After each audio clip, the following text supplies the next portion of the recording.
రాజమహేంద్రవరంలో దండి మార్చ్ విగ్రహాల చుట్టూ రాజకీయ సెగరాజుకుంది. కూటమి ప్రభుత్వం అధికారంలోకి వచ్చిన నాటి నుండి మాజీ ఎంపీ మార్గాని భరత్ హయాంలో చేపట్టిన అభివృద్ధి పనులను నిర్లక్ష్యం చేస్తుందని వైసీపీ శ్రేణులు మండిపడుతున్నారు. చారిత్రక విగ్రహాల పరామర్శకు వెళ్లిన భరత్ను పోలీసులు అడ్డుకోవడం ఉద్రిక్తతకు దారితీసింది.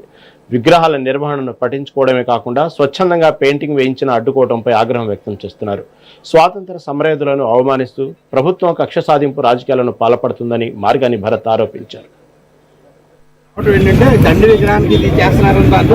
నేను ఒక బాధ్యత కలిగిన ప్రజాప్రతినిధి కింద పనిచేశాను. మేము అధికారంలో లేకుండా మేము ఎందుకు ఓపెన్ చేస్తామండి? సోషల్ మీడియాలో రకరకాల వార్తలు తిరిగితే దానికి మమ్మల్ని మజ్జిగ చలివేంద్రం పెట్టుకోవడానికి అడ్డెందుకు పెట్టారండి? మరి మేము టెంట్ వేసుకుంటే ఎందుకు వేయనివ్వలేదండి? అలా కాదు, ఇప్పుడు మేము చూడటానికి రాకూడదా?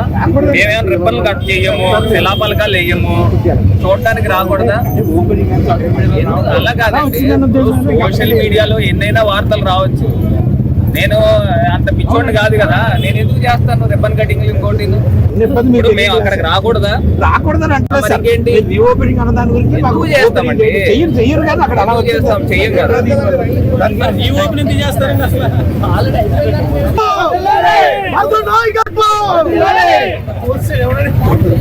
జై జగన్.